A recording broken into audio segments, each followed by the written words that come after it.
जितात्मन प्रशान्तस्य परमात्मा समाहितः शीतोष्ण सुख दुःखेषु तथा मानापमानयो।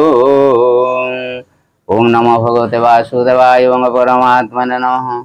शीत ओ उष्ण ओ सुख दुख रे तथा मान अपमान रे चाहांक अंतकरणर वृद्धि गुड़िक भल रूपे शांत रहंती सेपरी स्वाधीन ओ आत्मा विशिष्ट पुरुषंक ज्ञान रे सचितानंद घन परमात्मा सम्यक प्रकार रे स्थित अटंती अर्थात तांक ज्ञान रे परमात्मा व्यतीत अन्य किछि ही नहीं।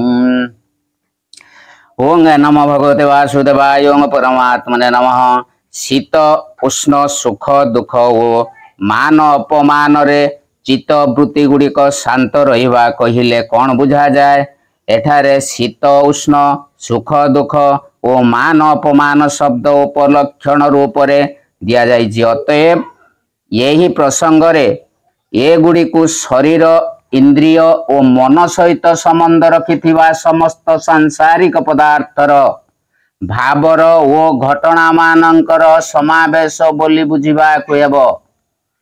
कौनसी भी अनुकूल बा प्रतिकूल पदार्थ भाव व्यक्ति बा घटनार संयोग बा वियोग हेबारे अंतकरण रे राग द्वेष हर्ष शोक इच्छा भय ईर्षा असूया काम क्रोध ओ विक्षेपादि कौनसी प्रकार विकार न हेबाकु एवं प्रत्येक परिस्थिति रे चित्त सर्वदा सम ओ शांत होई रहिबाकु शीतोष्ण सुख दुख ओ मान अपमान चित्त वृत्ति गुड़िक संपूर्ण शांत रहिबा बोली कहा जाए।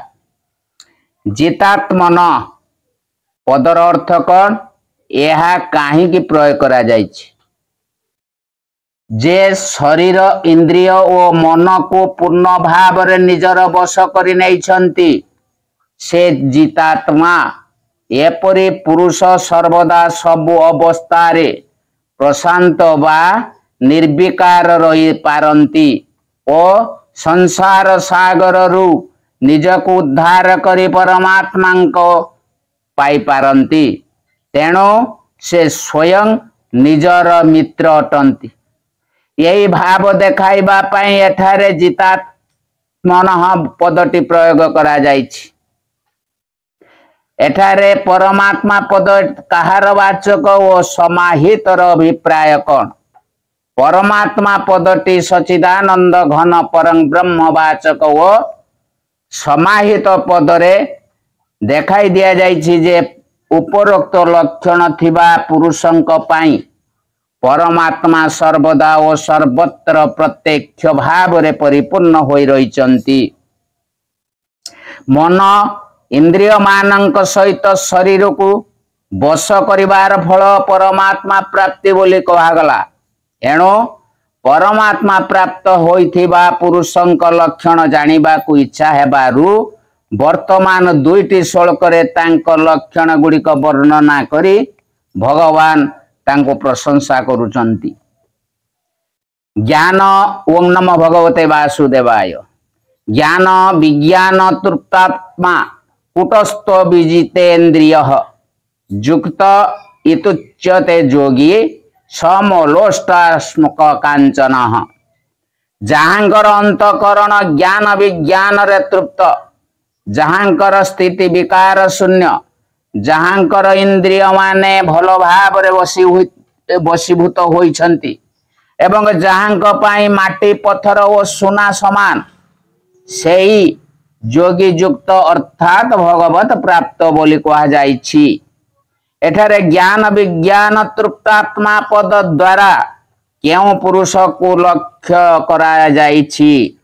परमात्मा निर्गुण निराकार तत्वर प्रभाव तथा महात्मा प्रवृत्तिर रहस्य सहित यथार्थ ज्ञान को ज्ञान कहंती एवं सगुण निराकार और साकार तत्वर लीला रहस्य महत्व गुण और प्रभाव आदि यथार्थ भाव ज्ञान को विज्ञान कहंती।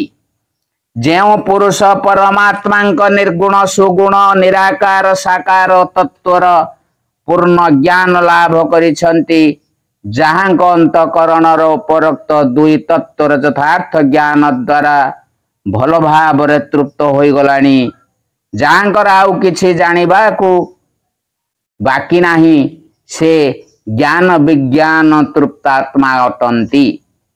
एठारे कुटस्थ पदर अभिप्राय कौन ना सुनारी मानंकर बा कमार मानंकर लुहार लेही को कुट कहंती। ता उपरे सुना रूपा लुहा आदि रखी हातुड़ी रे कुटा जाए, अर्थात बाड़े बाड़े विभिन्न रूप दिया जाए।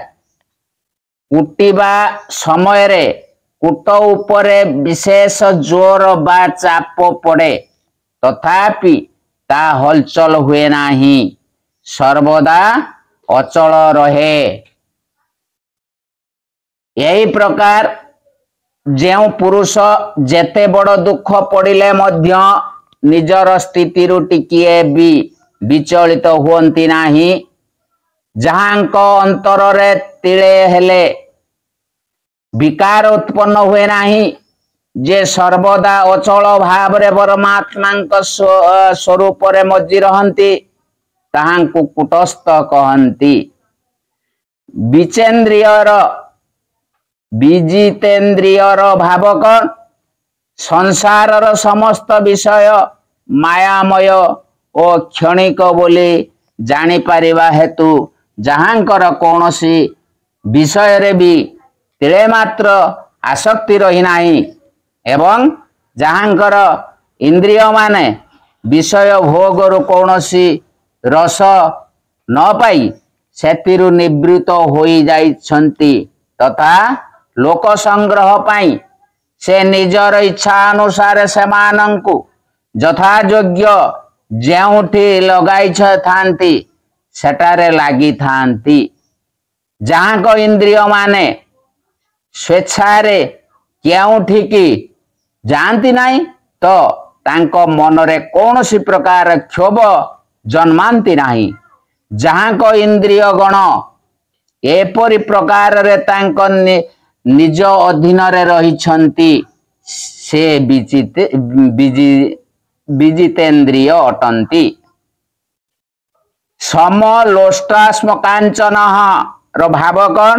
माटी पत्थर और सुना आदि समस्त पदार्थ रे